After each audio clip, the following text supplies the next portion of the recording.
Ano ang report ng medical examiner ng County of Los Angeles na itong taong ito ay namatay cause A, cocaine effects. Yan yung nakalagay tapos sabi nga, pwede pang ibang condition niya is atherosclerotic cardiovascular disease. At ang pending additional investigation. Ito yung initial, hindi ko alam kung initial to o final na. But itong report na ito, sa gobyerno mismo ng Amerika, sa siyudad ng Los Angeles, lalabas, pag tinype mo yung case number, lalabas ito. Ibalik natin sa umpisa ibalik natin sa umpisa. Ayan, ito yung website nila, mga bossing. lacounty.gov. So legit tong website na ito. Ayan, sa website na ito, doon sa nakita kong dokumento kanina, may case number doon. Ang case number ay 2025-2025, ngayon yung taon. 04377. So yan yung case number. Pag sinearch mo yung case number na yan, mga bossing, ito ang lalabas. Nakalagay yung pangalan, Juan Paulo Tantoco. Lakihan natin para makita nyo. Baka hindi nyo makita Ayan, papakita lang natin. Lakihan natin. Ayan. Ayan. Nakalagay yung pangalan, Juan Paulo Tantoco, case number 2025-04377, place of death, hotel. Date of death, March 8, 2025. Ilang taon? 44. Bagets na bagets pa. So ngayon, yung pinapakita ba ng Net25 masasabi natin na lusot na.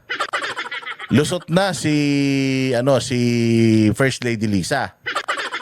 Hindi pa lusot si First Lady Lisa, kailangan pa niya magpaliwanag. Bakit?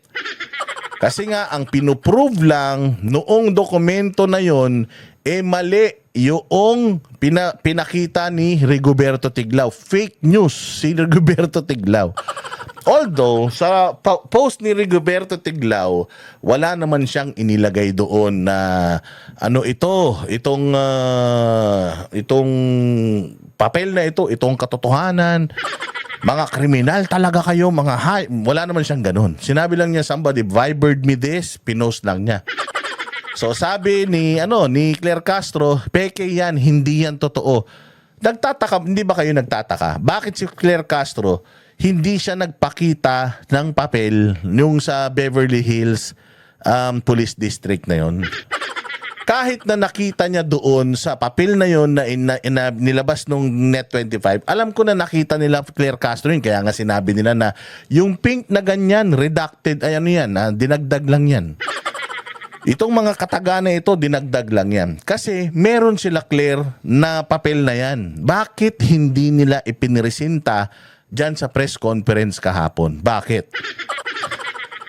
Alam mo, because hindi naman pinuprove nun na safe na si Lisa Marcos Hindi pinuprove na safe na si Lisa Marcos.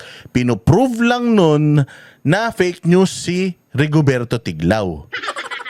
Pero yung katotohanan na mayroon talagang report na itong taong ito, sumalangit nawa ang kaluluwa, itong taong ito ay namatay sa droga, the report really exists at hindi nila yun maidi-deny.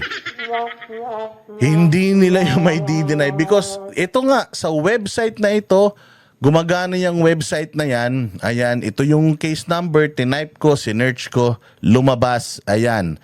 Pag kinlik mo yung pangalan, ito lalabas. I-click natin yung pangalan. Ayan yung lalabas, mga bossing. Lalabas yung buong report. Ano ang report ng medical examiner ng County of Los Angeles? Na itong taong ito ay namatay cause A, cocaine effects. Yan yung nakalagay Tapos sabi nga, pwede pang ibang condition niya is atherosclerotic cardiovascular disease. At ang ano niya, pending additional investigation. Ito yung initial, hindi ko alam kung initial to o final na. But itong report na ito, sa gobyerno mismo ng Amerika, sa siyudad ng Los Angeles, lalabas, pag tinype mo yung case number, lalabas ito. So again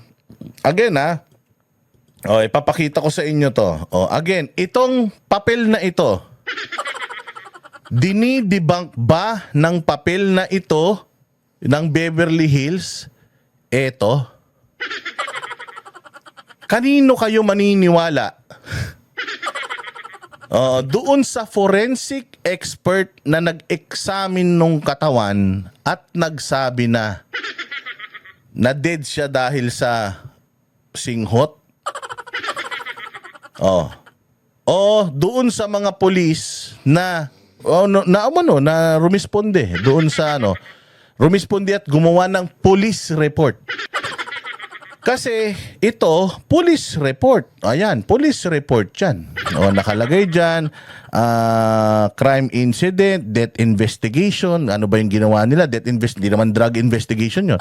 Hindi naman white slavery. Di ba? Death, kasi may namatay. Ini-report sa kanila, tumawag, namatay. May mga sabi-sabi pa nga. Hindi lang natin alam or confirmed kung totoo. 7 hours na daw bago yan itinawag sa kanila na hindi na humihinga yan eh. Kaya nga daw sila inimbestigahan kasi paano patay na to anong oras nyo pa nakitang patay to kanina pang umaga? O ba't ganyan na ni-report?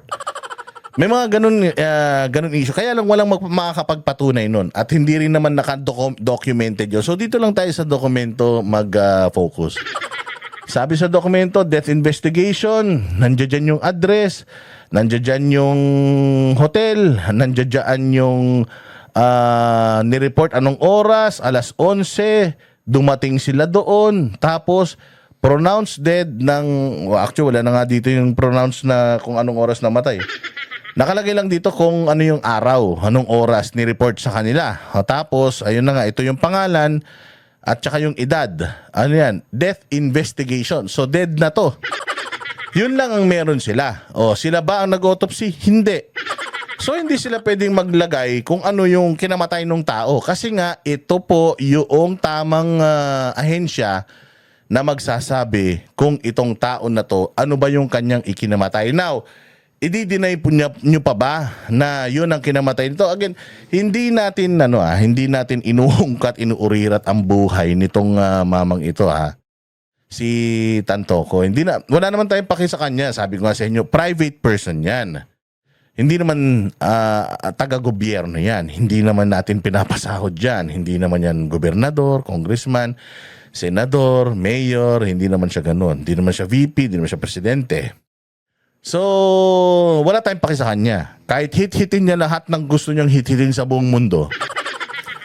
Hanggat hindi siya nakakaabala sa buhay ng ibang tao, hindi siya nagiging threat sa buhay ng ibang tao, di siya nauhuli ng mga polis habang ginagawa niyan, he's free to do what he wants to do. Just don't get caught doing it. Kasi ibang usapan na yun. But again, yun nga ang problema. Life caught up with him. And namatay siya dahil doon sa sa cocaine. Yun ang pinakamasakit sa lahat.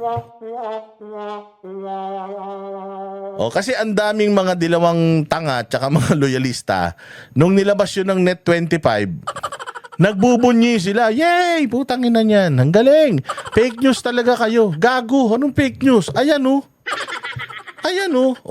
merong report ang Beverly Hills Police District. Ano ba ni-report sa kanila? Merong may namatay. So ilalabas ng Beverly Hills Police District yung report kung may namatay, ito yung pangalan, dito sa address na to, dumating kami ganitong oras. Hindi naman sila nag-autopsy dahil nga mysterious yung pagkamatay nito, hindi alam kung ano. So dinala dito, sinama itong County of Los Angeles Medical Examiner. Sila ang nag-examine doon sa patay. At Kung sila din na nag-examine ng mga nakitang kung anumang mga ebidensya ng Soko, ni Gas Abelgas. Yung nakita ni Gas Abelgas na mga ano doon, na mga parapernalyas doon, sila din na magte-test noon kung ano yun. Kasi that will determine kung ano yung kinamatay nito. So magbabangga yun. Ano ba yung mga nasa kwarto? Ano ba yung kinamatay nito? Kasi kung ang kinamatay nitong tao, lechon, tapos wala naman lechon doon, yun, mahirap ipaliwanag yun.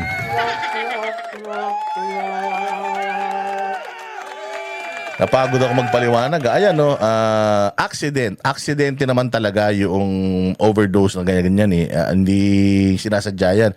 Minsan sa kalasingan, sa kayabangan, sa sa kapasikatan, minsan nasosobrahan tas hindi kinakaya ng katawan, may comorbidity pala, may sakit pala sa puso, so bumigay yung puso.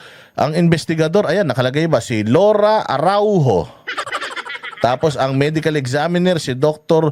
Jaburian Rafi. Diyos ko, baka si Rafi Tulfo pa yan. Nakalagay yung information dyan. So, hindi natin to pwedeng. Tas ayan, nakalagay yung purchase documents. Pag pinindot mo yung purchase document, anong lalabas? Tingnan nga natin. Purchase documents. Yan yung ayan, may bayad. Case number, select number of copies, ilang kopya. You will be directed to a third-party site for the purchase of document. Please note, if your case is currently pending, your report will be mailed once the case is closed and finalized, including additional tests such as toxicology, blah, blah, blah. So, pwede. Ayan, make a payment. I have read and accepted. Sige, lagay natin. Isang kopya. Isang kopya nito, make a payment. Pucha, baka naman mabawas to sa ano ko. Baka mabawas. Ayan $49. May presyo. $49. Ayan pag check out mo niyan, lalabas, maglalagay ka ng address mo, i-deliver sa'yo. Hindi nila yan ibibigay sa'yo ng ng lista ng parang soft copy. In the case of Bobby Tiglao, sir, wag naman ganyan. Anak ng tinapay, wag kayong nagpapakita ng maling mga ebidensya or maling mga dokumento na pwedeng gamiting content, tapos baka kaya napagbibintangan kaming fake news peddler eh. Kasi tingnan mo kayong mga media, you are all high and mighty. Ang tingin ninyo sa sarili ninyo, na kayo lang yung magaling magbalita, kayo lang magaling mag-imbestiga. Ang tingin nyo sa sarili nyo, kayo lang ang pinakamagaling sa mundo. Na meron kayong ethical standards, meron kayong internal checking. Kaming mga vlogger, wala kaming moral compass, ethical standards, and so on and so forth. So ano yan? Isang lehitimo na tao, journalist, tapos nagpapakalat ng ganito. Hindi naman niya sinabi na totoo yung dokumento niya, pero pinakita niya yung dokumento na yun, at may mga tao na naniwala dahil nga sa reputasyon niya bilang mainstream media, naniwala na sa kanya. Buti na lang, tayo rin naniwala. Hindi naman tayo naniwala, nagtatanong nga tayo, totoo ba to? So maganda, Net25 dinibunk yung dokumento ni Rigoberto Tiglao. Dinibang niya yung dokumento, pinatunayan ng Net25 na totoo yung sinasabi ni Claire Castro. Ngayon, eto ang question. Bakit hindi inilabas ni Claire Castro yung dokumento na yan? Meron sila niyan, alam niya eh. Alam niya na yung pink na niya, yung salita na yun wala sa original eh. So meron siya niyan. Bakit hindi niya pinakita? Why? Kasi ang sagot, it will not save Lisa Marcos from the issue na meron siyang kasama sa Amerika na namatay sa droga, at ito po ang pruweba. Ayan. Ayan po yung pruweba. Pinakikita ko na sa inyo ngayon ng live. Baka sabihin nyo, ano mo lang yan, ano yan, tawag dito, yung edited yan, AI yan eh. Hindi po, ayan po yung tawag dyan, link ko nasa ibabaw.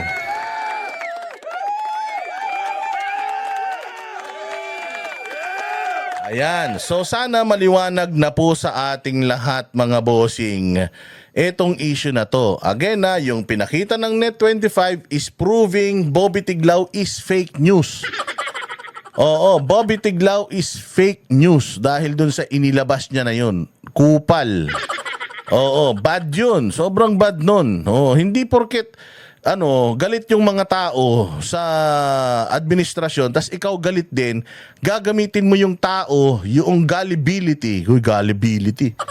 Gullible kasi yung mga Pilipino. And minsan, blinded, clouded yung ating, yung ating pag-iisip. Kapag gagalit tayo, may nakita tayong bagay na na pwede nating magamit laban sa mga ito, banat tayo ng banat. Hindi ganun. Dapat mag-iisip pa rin tayo. Hindi tayo pwedeng bira ng bira. Pwede tayong magtanong. Okay yun. Pero yung bira ka na kagad ng bira, naniwala ka. Kaya nga kami mga banateros, hindi kami basta-basta naniniwala sa ganyan. Again, ang tagal nang lumabas nito. Ngayon lang namin to tinapik. Kasi nga, lumabas na galing mismo sa mga lehitimo't matitinudi umano na mga tao yung balita na ito. So, it's about time na itakil na natin to. So Claire Castro, tama po ba yun? Is it safe to say na the reason why you didn't show the original paper, the original document na wala yung kulay pink at yung mga pangalan na yon, the reason why hindi mo nilabas yun, it's because hindi nyo kayang i-manipulate etong records nitong LA County? Ha? Kasi ito, ako mismo pinakita ko sa inyo, ulitin natin. Baka sabihin nyo hindi tayo nagsasabi ng totoo O ayan, ano na bang case number yun? Nakalimutan ko na. About your case. Ayan So pag kinlik mo yung about your case, ayan yung case number, 2025. Tanggalin ko. Baka sabihin nyo, nilagay ko na yan dyan burahin natin. I-paste natin yung case number. Search natin. Ayan, lumabas yung pangalan nito. Paglabas ng pangalan, i-click natin. Click. Ayan, clickable lahat. Ayan, lalabas. Patay tayo dyan. So, sino ngayon nagsasabi ng totoo? Sabi ninyo, hindi totoo na, na may cocaine na namatay sa overdose. Sabi nyo, hindi to. Ayan, Hindi naman tayo, ayan, nandiyan na mismo. Cocaine effects, other significant conditions. Ayan pwede mo pang bilhin pag kinlik mo, ayan pwede mo pang bilhin ano na ngayon yan? Anak ng tinapay. Paktay ka diha. So, you still owe the people an explanation. Sagutin nyo na yung nire-request ni tawag dyan? Nire-request ni Amy Marcos na report. Sagutin nyo na yan. Dahil dyan, sana nagkaintindihan tayo dyan. Ito, kasi nagpa-interview siya kanina nagpa-interview siya kanina kay Ted Filon. Ito, panoorin natin yung kanyang interview, mga bossing. Ito na. Panoorin natin yung kanyang interview at ating sariwain ba tawag diyan. Ayan, sige, palitan natin konti para mas makita na natin lahat. Ayan na. Sige, i-play natin itong video na to at natanong kasi nila dito yung mga gusto nilang itanong. Yung mga hindi masyado natanong kahapon, natanong dito. Ito, pasok. Claire Castro. Madam Secretary, magandang umaga po sa inyo, ma'am. Good morning, Sir Ted. Morning, Cha.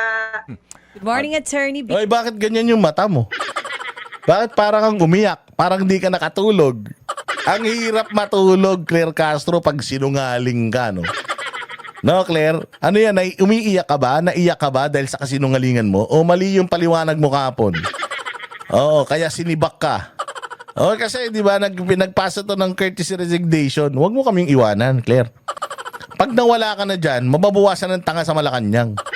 Diyan ka lang, bagay ka dyan. Maniwala ka. Bagay ka dyan. Napakarami naming napakaraming ligaya sa puso namin ang ibinibigay mo. Kaya wag kang umalis dyan. Alam ko naman na mahal naman yung trabaho mo na yan. Kaya ka siguro naiiyak dyan. Kaya yung mata mo nangangalumata. Either wala ka pang tulog o umiyak ka. Ang hirap naman talaga kasi, mantakin mo, abnormal yung mga pinagtatanggol mo. Baloktot na, dinidiretso mo, yung itim, pinapuputi mo. Pucha yan. Talagang hindi ka makakatulog. Uusigin ka talaga ng konsensya mo. Minsan maiiyak ka na lang talaga sa mga batikos sa'yo. Deserve mo yan. Putangin na ginusto mo yan eh. Ang ganda-ganda ng trabaho mo nun. Pucha, pa-vlog-vlog ka lang. Babanata mo gobyerno. Sabi ko nga eh. Kaya kami mga banateros, as much as possible, hindi natin alam kung anong plano ng Panginoon sa atin. Pero kami mga banateros, sabi namin, wag na tayo magpolitiko. Ba't tayo magpupolitiko? Ang sarap-sarap ng ginagawa natin, yung mga korap na politiko, binabanatan natin. Tapos, pagpupolitiko tayo, ang daming galit sa atin.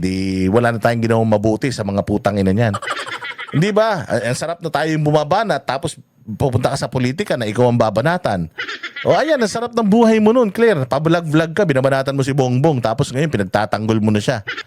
Inuusig ka naman ng konsensya mo, Claire, kaya ganyan, nangangalumata ka na. Sige, pasok. Beauty. At salamat po sa panahon na to. Tangina, tinawag siyang beauty, kinilig siya, baka naihi ka pa. Tangina, Claire Castro, baka nawiwi ka ng bahagya. Water ka na naman, ha? Attorney, we appreciate this time na inyo pong binibigay sa aming program. Okay, first things first. Ma'am, kumusta po kayo? Ako? Okay. Okay na okay. Kumusta po kayo? Bakit? Tinanong Ba't tinanong ni Ted Pailon kung kumusta? Putang ina, kakagaling lang sa iyak, oh. Kakagaling lang sa iyak, di ba? Bagong gising. Umaga kasi to, eh. Sige, let's just assume bagong gising o wala pa siyang tulog. Ang hirap talaga matulog, puta, pag sinungaling ka. Mapapanaginipin mo yung katotohanan, eh. Ano yun? Sumpa yan, yung pagsisinungaling. Lalo na pag nagsisinungaling ka dahil sa sahod. At yun nga mga kababayan, anong masasabi niyo sa balitang ito? Maaring ihayag ang inyong opinyon at kuro-kuro sa comment section sa ibaba. Huwag din kalimutang mag-like, mag-subscribe at mag-share sa bidyong ito. Maraming salamat sa panonood.